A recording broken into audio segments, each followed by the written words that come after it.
작년 2016년을 돌아보니까 우리와 함께 새해를 시작했던 많은 성도님들이 지금은 이 예배 자리에 앉아 계시지 않고 천국 예배 자리에 앉아 계시는 것을 보게 되었습니다. 2017년을 오늘 이 예배 자리에 앉아서 생명 가지고 하나님을 찬양하며 예배할 수 있게 하신 하나님 앞에 감사와 찬양을 드립니다. 내년도에는 우리가 또 이 자리에 앉아 있지 않을 수가 있습니다. 하나님께서 이 예배 자리에 앉아 있게 하시는 동안에 우리에게 주시는 모든 삶의 순간순간마다 우리의 전부를 다해서 우리의 모든 것을 다 드려서 하나님을 기쁘시게 하는 저와 여러분들이 되실 수 있기를 축복합니다. 새해를 시작하면 바뀌어야 되겠다라고 하는 결심들을 참 많이 합니다. 이 변화를 가로막는 게 뭔지 아시죠? 우리에게 굳어져 있는 잘못된 습관들입니다. 조금 전에도 우리 반주자가 띵 했잖아요. 이제는 응답성이 없습니다. 드리고 싶어도 사실 정기적인 예배가 1시간 15분에는 끝나야 다음 예배가 시작될 수 있기 때문에 많은 부분들을 좀 바꾸고 생략을 했습니다. 예배 시간도 1시간 앞당겨졌습니다. 그런데도 우리는 이미 우리의 바이오리듬에 익숙한 시간에 일어나게 되어 있고, 또 그 시간에 오기 위해서 아마 1부 예배 참여하시는 분 가운데 2부 예배로 가시는 분도 있을지 모르겠습니다. 예배 시작 전에 우리 목사님 광고를 하셨습니다. 좀 앞으로 와서 앉아 주십시오. 다음 주일부터는 이 앞자리가 꽉 찰 수 있기를 진심으로 축복합니다. 여러분 벌써 2년 됐습니다. 여기 들어온 지. 여러분 지정석이 생겼어요? 아니요, 지정석 없습니다. 매주일마다 여러분 먼저 오시는 분들이 앞자리부터 앉는 그런 습관이 우리 시드니 중앙장로교에 형성되기 바랍니다. 제가 13년째 오늘입니다. 오늘 13년째 목회합니다. 만 13년이 됐습니다. 근데 우리 시드니 중앙장로교회 예배 습관 바꿔야 합니다. 자리 없어져야 합니다. 앞자리부터 앉아서 예배하는 교회가 될 수 있기를 진심으로 축복합니다. 여러분 이 습관 때문에 그냥 그 자리에 앉아 있는 것입니다. 저에게도 하나님이 변화를 요구하셨습니다. 예배 시간 바뀌어지면서 지난 2주 동안 설교하지 않고 쉬는 가운데 하나님이 성대에 어려움을 주셔서 이제는 짧게 해라, 이제는 조용히 할 수밖에 없다. 이 환경의 변화를 통해 저의 습관을 바꿔가고 계십니다. 제 성대에 문제가 안 왔으면 계속해서 그랬을 거예요. 근데 여러분 하나님께서 어떤 환경의 변화를 주실 때는 우리를 바꾸기를 원하시는 거예요. 사실 우리는 사람을 바꿔보려고 합니다. 한국에서 대통령 바꾸면 다 될 줄 알고 바꾸려고 합니다. 뭔가 하나님 환경과 사람의 변화를 주십시오라고 말하는데 하나님이 참으로 우리에게 원하시는 건 그거 아니고 너가 바뀌면 된다. 그런데 가장 안 바뀌는 게 내 자신인 것입니다. 우리는 바뀌려고 하지를 않습니다. 아예 바뀌는 걸 두려워합니다. 우리 한국 사람들 특히 나이 드신 분들 계시잖아요. 늘 하는 말이 뭐냐면 마음이 바뀌면 죽는다. 그래서 안 죽으려고 안 바뀌어요. 우리는 죽는 걸 두려워하지 않는 사람이기 때문에 이제는 예수 그리스도 안에서 하나님 주님이 원하시는 수준으로 나를 마음껏 바꾸시는 2017년이 되기를 원합니다. 이런 기도가 저와 여러분에게 있으시기를 바랍니다. 환경의 변화, 우리 습관 좀 바꾸는 것, 그거는 아무것도 아닙니다.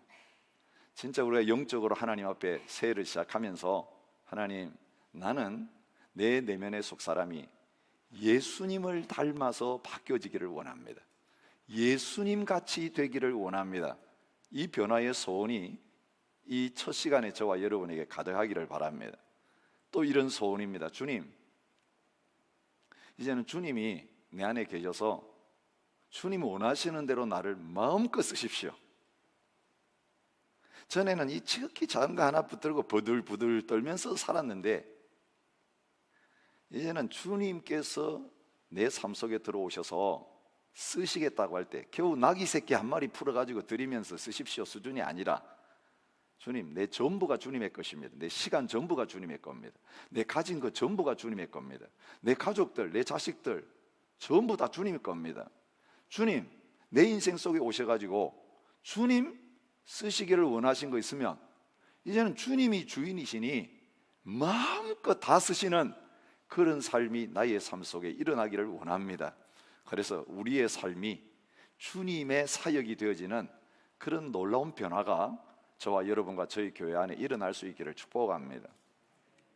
근데 바꾸고 싶은데 왜 안 바뀌어지는가? 방법을 몰라서 그렇습니다. 왜 우리가 주님 닮고 싶은데 이 죄악된 옛 모습이 안 바뀌고 그대로 있는가? 내 자신의 사역이 이제는 주님이 나를 통해서 일하시는 사역이 되기 원하는데 늘 내 미천 떨어지면 사역도 끝나는가? 내 육체적인 한계에 딱 부닥치면 그 이상 주님이 나가실 수 없는 그 수준에 머무는 그런 인간적인 사역을 할 수밖에 없는가? 이유는 다른 데 있지 않습니다. 바른 방법으로 행하지 않기 때문입니다.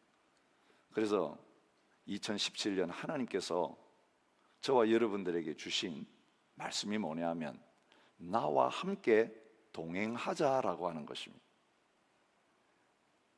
주님을 닮아가는 것도 우리가 주님 수준의 일을 하는 것도 어디에서 시작되는가?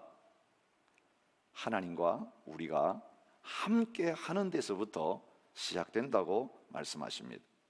우리가 함께 읽었지만 올해 표어로 주신 말씀, 사람아 주께서 선한 것이 무엇임을 내게 보이셨나니 여호와께서 내게 구하시는 것은 오직 정의를 행하며 인자를 사랑하며 겸손하게 내 하나님과 함께 행하는 것이 아니냐. 네, 여러분, 여기 함께 행한다라는 말이 동행입니다. 그런데 이 원어를 찾아보니까 함께 행한다는 말은 걷는다는 뜻입니다. 하나님과 함께 걷는 삶이 하나님과 함께 행하는 것이고 그것이 하나님과 함께 동행하는 삶인 것을 말해주고 있습니다. 이 말씀을 주시면서 이게 하나님께서 우리에게 찾으시는 선한 것이다라고 말씀하십니다. 하나님께서 이것을 우리에게 구하신다고 말씀하십니다. 여러분, 우리에게 뭐 좀 해줄래를 원하지 않으세요? 2017년을 시작하면서 주님이 오늘 저와 여러분과 저희 교회 초청하시는 것은 시드니 중앙장로교회가 나와 함께 걷는 교회가 되기를 원한다. 나와 함께 있기를 원한다고 말씀하십니다. 저와 여러분들을 향하여서 이 한 해 동안 너희가 나와 함께 늘 걸었으면 좋겠다. 나와 함께 24시간 365일 함께 사는 그런 사람들이 되었으면 좋겠다. 그렇게 말씀하십니다. 근데 여러분, 하나님과 함께 동행하는 것, 하나님과 함께 걷는 것은요 2017년이기 때문에 우리가 이걸 표어로 삼았기 때문에 하는 일이 아니에요. 여러분, 그동안 저희 교회가 계속해서 매년마다 내걸었던 표어들이 있잖아요. 그건 1년용이 아닙니다. 한 해 지나면서 새로운 표어가 바뀌고 그렇게 바뀌어가지만 여러분, 그 말씀은 우리가 한평생 하나님 앞에서 붙잡고 그렇게 살아가야 될 말씀입니다. 이번 한 해 주신 말씀도 마찬가지입니다. 하나님께서 사람을 왜 만드셨을까요? 거기에 대한 해답이 창세기 3장에 나와 있습니다. 3장 8절에 보면 이런 말씀이 있어요.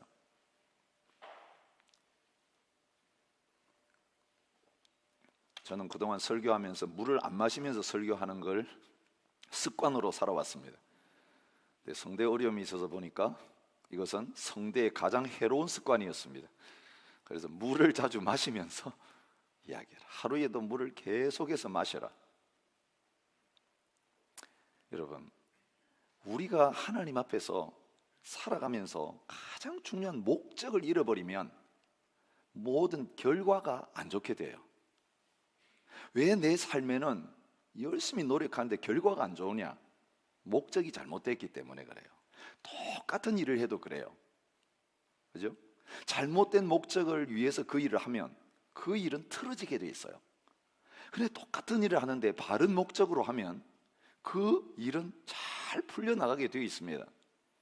인생을 살아가면서 하나님이 우리를 지으신 목적, 나를 이 세상에 보내서 지금까지 살아가게 하시는 가장 중요한 목적을 모르고 살아간다면 하나님이 한 번밖에 없는 찬스를 뭐를 위해서 쓰게 되느냐 하면 내 목적 이루려고 쓰는 거예요.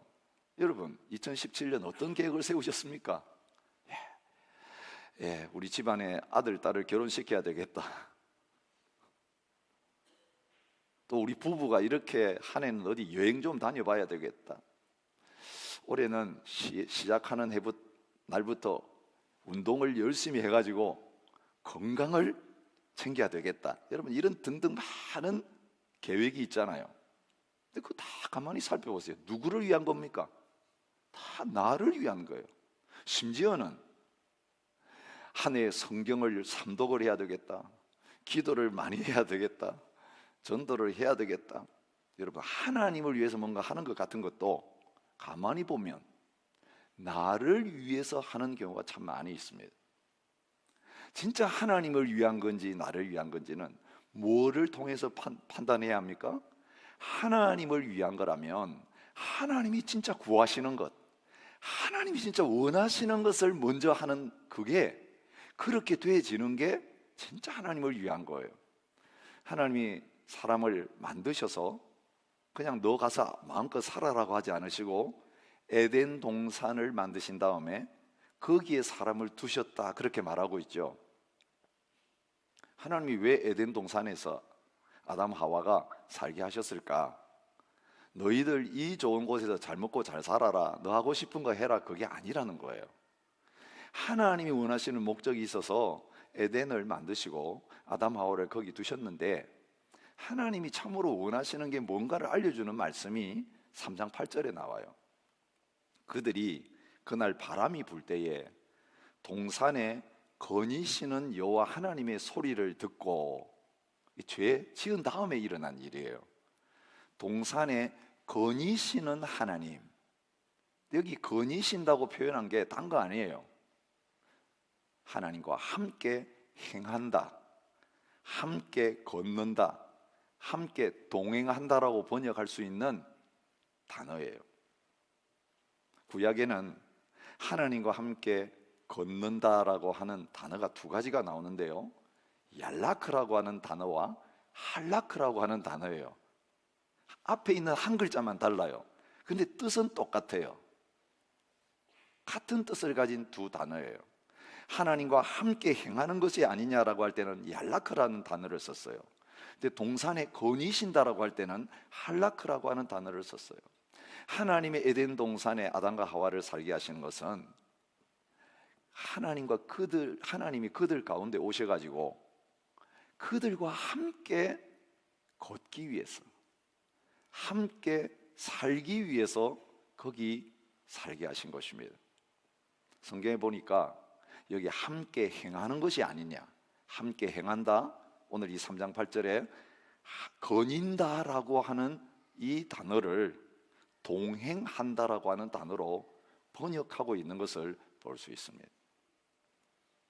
하나님은 우리 지으실 때에 부려먹기 위해서 안 지으셨습니다. 여러분 2017년 우리를 살려주셨을 때 뭘 위해서 하나님이 나를 쓰려고 또 한 해를 허락하셨나? 우리 늘 일을 생각해요. 그죠? 한 해 뭘 할까? 자꾸 doing에다가 많이 강조를 둬요. 하나님은 거기에 관심 없으세요. being에 관심이 있으세요. 내가 너희를 창조한 목적은 너희를 부려먹으려고 한 게 아니다. 너희를 통해서 하는 그 일은 내가 하면 금방 된다. 말 한마디로 없는 데서 다 지었는데 내게 능력이 부족해가지고 일꾼들 부른 게 아니라는 거예요.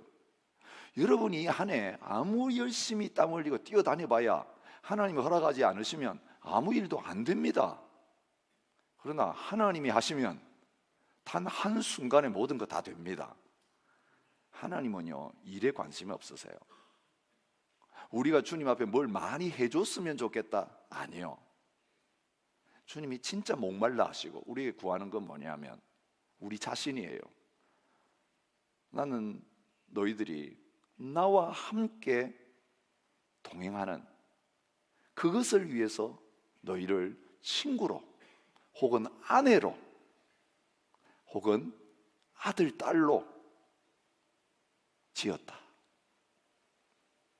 근데 불행하게도 사람은 하나님과 함께 살도록 지어진 그 아름다운 낙원에서 하나님을 떠남으로 말미암아, 하나님을 반역함으로 말미암아 가장 큰 벌을 받게 되었는데, 그게 바로 하나님과 동행할 수 없는 자리에 서게 된 것입니다.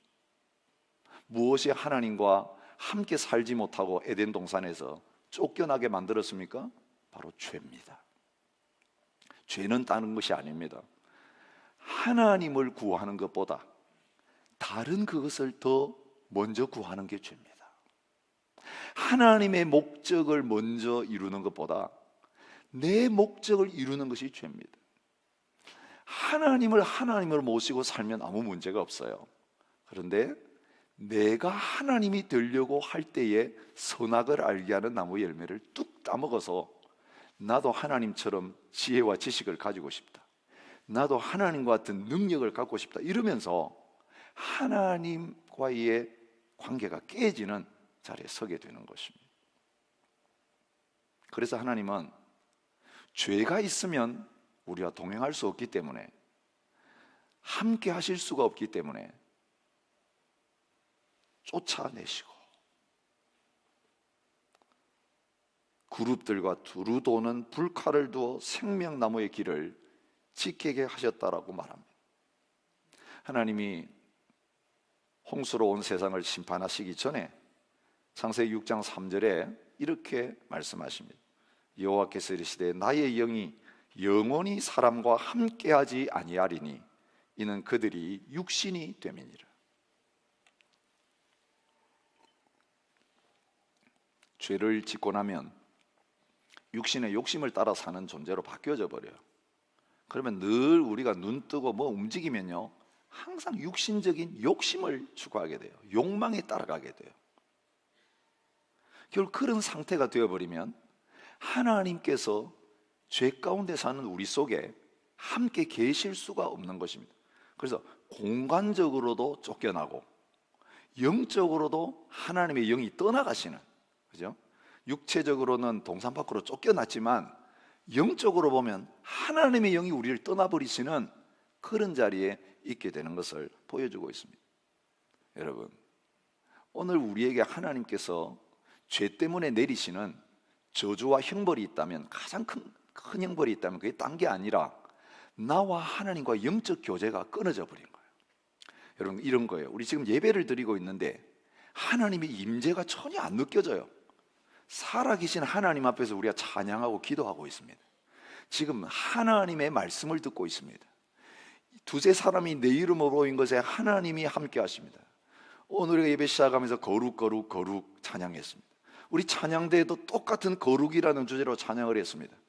거룩하신 그 하나님의 영광 앞에 죄인인 우리가 설 수 없어서 그 앞에 나오면 우리의 죄가 드러나서 벌벌 떨고 토해내지 않으면 안 됩니다. 그 하나님 앞에 말 한마디 한마디, 행동 하나하나 아무렇게 할 수 없습니다. 이게 주의 임재 앞에 잠잠히 나아가는 우리의 모습이어야 되는데, 언젠가부터 나와 하나님 사이가 밋밋해졌어요. 찬양을 해도 감동이 없어요.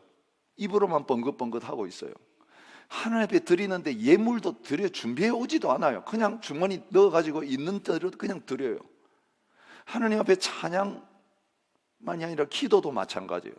이거 들어주시는 기도라면 뭘 구해야 될지 다 주님의 뜻대로 살펴가지고 하나님 앞에서 구해야 될 거 구해야 되는데, 되는 대로 급하면 뭐 이거 달라 저거 달라 기도하는 거, 하나님의 임재를 느끼지 아니하면서 하는 종교 행위에 불과한 것입니다. 이것처럼 큰 저주가 없는 거예요. 하나님이 에덴 동산에 쫓아내셨지만 결혼하면서 쾌락을 누리면서 돈 벌면서 잘 살았습니다. 육신적으로는 훨씬 좋았습니다. 그런데 왜 그게 저주일까요?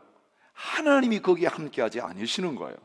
하나님이 나와 함께 하신다는 걸 느끼면요, 내 환경이 아무리 어려워도 행복합니다. 거기 감사와 찬양이 넘칩니다. 주님과 함께 길 가는 것 얼마나 좋은지 춤추면서 할 수 있는 것입니다. 많으냐 적으냐 상관없는 거예요. 이 몸과 세상 상관없는 거예요. 내가 몸이 병들었느냐 건강하냐 상관없어요. 내가 지금 어떤 형편에 있지 그 상관없어요. 주님만 보이는 거죠. 하나님은 이렇게 타락한 인간들에게 나와 다시 동행할 수 있다, 죄의 문제를 해결해 주시면서 그토록 사모하고 바라는 하나님과 다시 에덴에서 함께 사는 그 일이 언젠가는 이루어진다라고 하는 약속을 주시고, 구약시대의 이스라엘 백성들의 역사를 통해서 그 보증금과 같이, 샘플과 같이 하나님과 죄인들이 다시 동행하면서 함께 걸을 수 있는 그 일들을 잠시 보여주셨어요. 개인의 삶 속에 하나님이 함께 오셔서 그 개인과 동행하신다는 것을 홍수 심판이 있기 전에 보여주셨습니다. 그 대표적인 두 인물 여러분 잘 아시죠? 한 사람은 에녹입니다. 65세에 무두셀라를 낳았고, 무두셀라를 낳은 후 300년을 하나님과 동행했다. 이 동행했단 말이 할라크, 같이 걸었다는 뜻입니다. 창세기 6장 9절에 보면 노아는 의인이요 당대의 완전한 자라, 그는 하나님과 동행하였으며, 이 동행하였다고 번역된 원어가 걸었다는 것입니다. 에녹과 노아가 살았던 시대, 모든 인간들이 육신의 욕망대로 사는 죄악의 시대였어요. 근데 그들은 그 죄악의 시대를 살면서 하나님과 집에서 같이 걸었습니다. 결혼해가지고 자식 낳고 살면서 먹고 살기 위해서 노동하면서 하나님과 함께 걸었어요. 저 멀리 따로 세상을 떨어져 가지고 하나님과 걸었던 게 아니라, 오늘 우리가 이 죄악 많은 세상에서 찢고 벗고 하면서 가정생활하고, 그리고 먹고 살기 위해서 힘들게 땀 흘리면서 불법이 판을 치는 이 경제계 속에 들어가 가지고 생존 경쟁 가운데서 살아남으려고 바둥바둥하는 이런 똑같은 환경 속에서 하나님과 함께 가정에서도 걸었고 일하면서도 걸었다. 이것이 하나님께서 망해가는 세상, 심판을 앞에 둔 세상 가운데서 위대한 소망을 저와 여러분에게 주시면서 에녹과 노아를 통해서 보여주신 약속이에요. 하나님은 한 개인과만 동행하시는 게 아니라 한 민족을 선택하셔서 그들을 하나님의 백성으로 부르시고 하나님을 예배하고 섬기고 살아가는 그것만이 아니라 하나님과 함께 동행하는, 함께 하나님과 함께 걷는 복을 주셨어요. 여러분, 이게 가장 잘 나타난 게 뭐죠? 출애굽은 다음에 이스라엘 백성이 성막을 이스라엘 백성들이 텐트 치는 제일 가운데다가 쳐놓고 행진할 때에 성막이 함께 그것을 메고 걸어가는 레위 사람들과 함께 걷는 거예요. 이스라엘 백성들도 텐트 짊어지고 걷고 하나님의 성막도 거쳐가지고 레위인의 어깨에 메어서 걷는 거예요. 불기둥 구름기둥이 스톱하면 거기 하나님도 멈추시고, 하나님이 일어나서 걸으시면 그들도 같이 걷고, 이것처럼 하나님과 함께 살고 하나님과 함께 걷는 것을 잘 보여주는 그런 표징이 없어요. 하나님과 함께 걷는다라는 단어가 레위기 26장 12절에는 이렇게 나오고 있어요. 나는 너희 중에 행하여 너희의 하나님이 되고 너희는 내 백성이 될 것이니라. 내가 너희 중에 행한다, 이 말은 걷는다는 말이에요. 내가 너희 중에 함께 있으면서 너희와 함께 걸음으로 말미암아 너희 하나님이 되어줄 거다. 저 신전에 그냥 고고하게 앉아있는 신이 아니라 그들 사는데 같이 들어와 가지고 같이 걷는 하나님이 바로 나다. 그리고 너희는 내가 너희 속에 들어가서 같이 걷는 내 백성들이라고 말씀하시는 거예요. 신명기 20장 4절에는 너희 하나님 여호와는 너희와 함께 행하시며 너희를 위하여 너희 적군과 싸우시고 구원하시는 하나님이라고 말합니다. 여러분, 하나님 함께 계시면요, 적들이 공격이 올 때 살려주세요 할 필요가 없습니다. 하나님이 함께 계시면 하나님이 적을 막아주세요. 하나님이 함께 있으면 나한테 어려운 문제 생기면 하나님이 공급해 주세요. 졸지도 아니하고 주무시도 아니하고 지키시는 하나님이 함께 계시면 하나님께 맡겨놓고 그 원수들이 둘러싸고 있어도 편안하게 잠을 잘 수 있어요. 아람의 군대가 둘러싸고 있을 때에 그 사환은 큰일 났습니다 그거 보고 난리쳤지만 그것을 보면서 엘리사는 아무 동료가 없었습니다. 뭘 보았기 때문에? 함께 하시는 하나님을 보았기 때문에 그렇습니다. 여러분, 저와 여러분의 삶이 이 한 해 동안 무슨 일이 일어나도 하나님과 함께 거하는 그 복 때문에 마음이 두렵지 아니하고 마음이 평안하고 마음에 젖된 아이와 같은 그런 안연한 마음이 넘칠 수 있기를 주님의 이름으로 축복합니다. 오늘 우리에게 주신 말씀이 요한복음 1장 1절부터 8절의 말씀이에요. 하나님과 동행하기로 결정하고 시작하는 이 세초 시간에 예수님에 대해서 말씀하십니다. 여러분 느끼셨겠지만 매일 성경은 한 해를 시작할 때 복음서와 함께 시작합니다. 요한복음이 이제 이 한 해를 여는 말씀입니다. 예수님 왜 이 세상에 오셨는가? 오늘 말씀을 통해 한마디로 하라고 한다면 요한복음 전체 가장 중요한 주제가 있다고 하면 잃어버린 하나님과의 동행을 완전히 회복시켜 주시기 위해서 예수님께서 이 땅에 오셨다는 것입니다. 오늘 우리는 질문합니다. 몸을 입고 살아가는데 먹고 살아야 되는데 이 육신의 욕망 때문에 내 안에 주님 모시고 살기가 너무 어렵습니다. 하나님과 함께 있기가 너무 어렵습니다. 그렇게 안 된다라고 생각하시는 분들을 위해서 오늘 요한복음 1장을 통해 주님 말씀하시는 건 뭐냐면 예수님을 통해서 하나님과 동행하는 그 삶이 어떤 것이고 하나님이 그거를 얼마나 중요하게 생각하시고 하나님과 동행할 수 있다라고 하는 것을 몸을 입고 세상에 오셔서 하나님과 동행하시면서 구원의 역사를 이루신 예수님을 통해서 저와 여러분들에게 보여주고 계신다는 것입니다. 오늘 말씀은 이렇게 시작됩니다. 예수님은 말씀이라고 말합니다. 태초에 말씀이 계시니라. 요한복음은 예수님을 말씀으로 소개합니다. 여기 예수님이 어디 나와 있습니까? 라고 할 때 이 말씀, 이게 예수님이에요. 헬라어로는 로고스라고 그렇게 쓰고 있습니다. 그리스 사람들은 로고스가 모든 만물을 다스리는 원리라고 생각했습니다. 그런데 성경에는 하나님이 천지를 창조하시고 모든 걸 이루실 때 뭐로 하셨습니까? 말씀으로 하셨어요. 그래서 예수님을 통해서 모든 만물이 지어진 것을 말하고 있는데 그 말씀이신 예수님을 소개하면서 예수님에 대해서 소개할 게 얼마나 많겠습니까? 하나님과 예수님과의 관계를 얼마나 다른 용어로 설명할 수 있겠습니까? 근데 놀랍게도 말씀이신 예수님에 대해서 소개하면서 첫 번째로 소개하는 내용이 뭡니까? 이 말씀이 하나님과 함께 계셨습니다. 예수님이 능력이 얼마나 많고 얼마나 놀라운 일을 했느냐, 그것보다 더 중요한 건 이 말씀인 예수님 어떤 분이신가? 하나님과 함께 계셨던 분이다 말하고 있습니다. 2절에도 말하죠.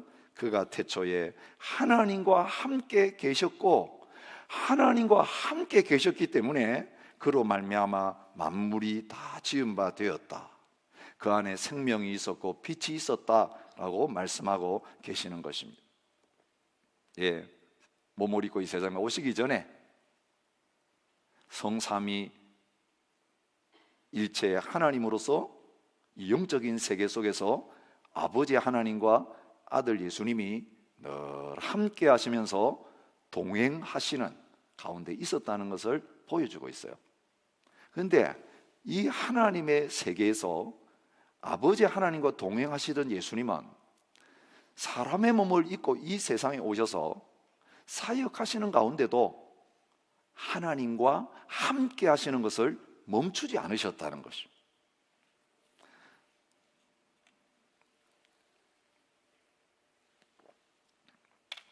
요한복음 8장 29절입니다.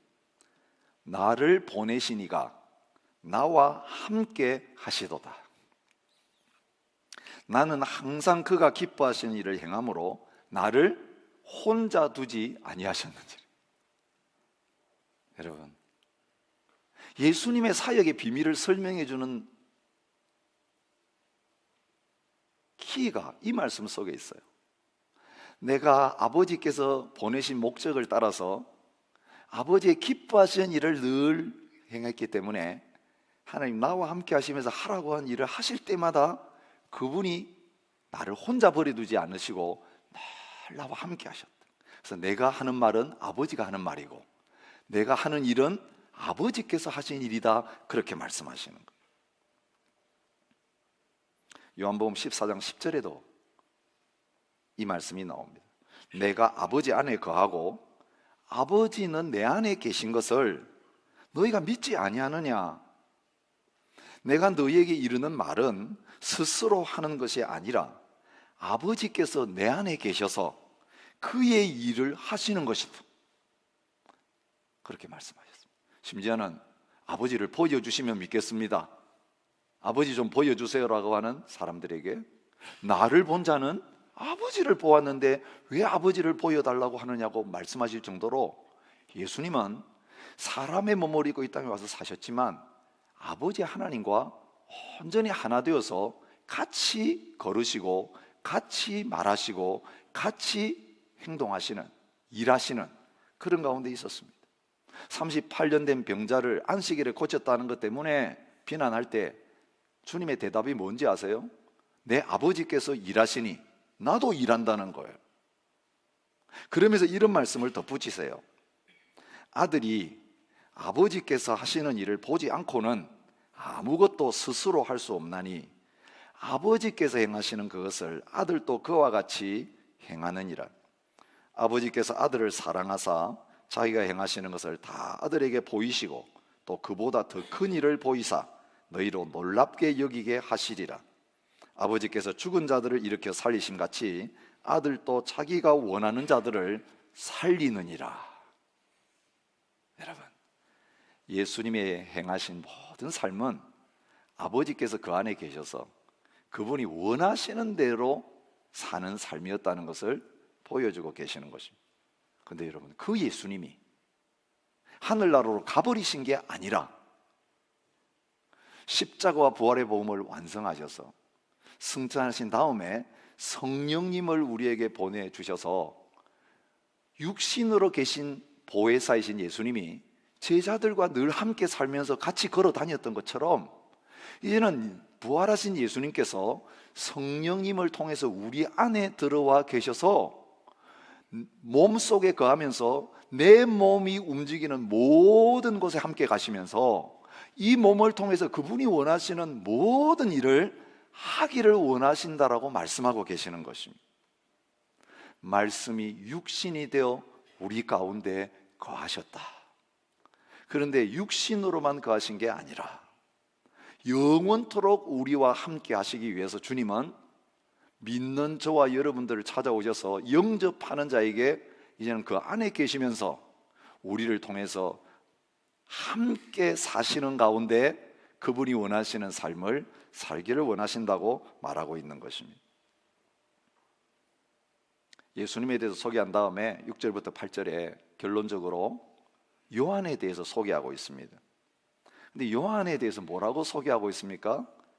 그는 증언하러 왔으니 빛에 대하여 증언하고 모든 사람이 자기로 말미암아 믿게 하려 함이라.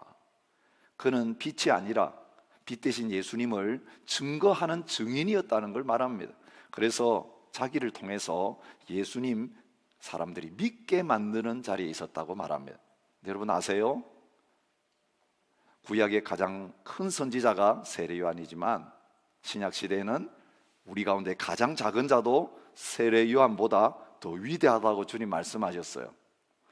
요한은 예수님을 증거했지만 예수님과 함께 하지 못했던 사람이에요. 예수님과 같이 걷지 않았습니다. 제자의 그룹에도 속하지 못했습니다. 물론 예수님을 그 마음속에 모시지도 못했습니다. 십자가와 부활의 복음이 완성된 다음에야, 죄 문제 해결된 다음에야 이제는 죄인인 우리들이 십자가로 말미암아 죄 문제 해결되었기 때문에 하나님의 영이신 성령님, 아버지 하나님, 예수님 내 안에 모시고 살아가는 이 놀라운 축복의 자리에 이르게 된 것입니다. 그러나 요한이 예수님 증거하는 증인이었던 것처럼 주님은 이제 우리들이 이 마지막 때에 온 세계와 민족과 우리의 이웃들을 향하여 예수님을 증거하는 증인의 삶을 살기를 원하고 계십니다. 근데 어떻게 증인의 삶을 살 수 있습니까? 어떻게 일어나서 빛을 발하는 삶을 살 수 있습니까? 예수님께서 말씀하신 원리는 오늘 우리가 주님과 하나 되어서 주님과 같이 동행하면 그것을 보고 세상 사람들이 예수님을 살아계신 분으로 믿게 되는 놀라운 역사가 일어난다고 말씀하고 계시는 것입니다. 예수님의 기도가 요한복음 17장 21절에 나옵니다. 아버지여, 아버지께서 내 안에, 내가 아버지 안에 있는 것 같이 그들도 다 하나가 되어 우리 안에 있게 하사 세상으로 아버지께서 나를 보내신 것을 믿게 하옵소서. 그렇게 말하고 있습니다. 곧 내가 그들 안에 있고 아버지께서 내 안에 계시어 그들로 온전함을 이루어 하나가 되게 하려 하면 아버지께서 나를 보내신 것과 또 나를 사랑하신 같이 그들도 사랑하신 것을 세상으로 알게 하려 함이로소이다. 그렇게 말하고 있습니다. 주님이 우리 안에 계시면 주님이 하신 일을 우리도 하고 그보다 더 놀라운 일도 할 수 있게 될 거라고 말씀했습니다. 주님이 우리 안에, 우리가 주님 안에 살면 포도나무가, 가지가 포도나무에 붙어 있으면 저절로 열매를 맺는 것처럼 사역만이 아니라 인격의 변화, 모든 열매가 예수님과 함께함으로 말미암아 드러나서 열매로 나무를 안다 그랬어요. 우리가 예수님 함께합니다 말해놓고 행동은 육신적인 수준으로 행동하고 사역은 그 수준밖에 못하고 우리의 인격과 삶에는 열매가 점점 풍성하지 못하고 그 수준으로 머물고 있다면 예수님과 함께 하고 있는 것이 아닌 것입니다. 오늘 저와 여러분의 삶 속에 주님은 그냥 들어오셔서 거하기를 원하십니다. 오늘 이 성찬의 자리에 나가는 건 딴 거 아닙니다. 내 살을 먹고 내 피를 마시는 자는 나의 안에 거하고 내가 그 안에 거한다. 여러분, 이미 예수님 영접하는 것은 예수님 모신 겁니다. 모신 예수님 우리를 떠나지 않고 함께 계시면서 우리와 함께 걷기를 원하십니다. 함께 앉아있기를 원하십니다. 오늘 이 성찬식의 자리가 중단되었던 주님과 걷는 그 걸음이 다시 시작되는 출발점이 될 수 있기 원합니다. 주님, 2017년 이제 걷기 시작할 것인데 내 혼자 걷는 삶이 아니라 내 안에 들어오셔서 나와 동행하시며 그분이 하고 싶어 하시는 그 일들을 마음껏 하게 하시는 그 자리에 되기 원합니다. 그런데 주님, 일을 위해서 주님을 필요로 하는 게 아니고 문제 해결을 위해서 주님을 필요로 하는 게 아니라 주님, 주님과 함께 있는 것이 나의 소원입니다. 주님 떠나가시면 내 생명 다 헛됩니다. 주님 없는 2017년 의미 없습니다. 지옥 같은 인생이라고 할지라도 주님이 함께 하시면 나의 행복입니다. 내 속에 들어와서 내 생명이 되어 주십시오. 오늘 주님과의 동행이 회복되어지는 귀한 시간이 될 수 있기를 축복합니다. 그 주님을 초청하고 주님을 다시 심령 속에 온전한 주인으로 모시기를 원하면서 이 믿음 가지고 찬양하시고 또 이 성찬에 참여하시는 시간이 되시기를 축복합니다. 함께 찬양하겠습니다.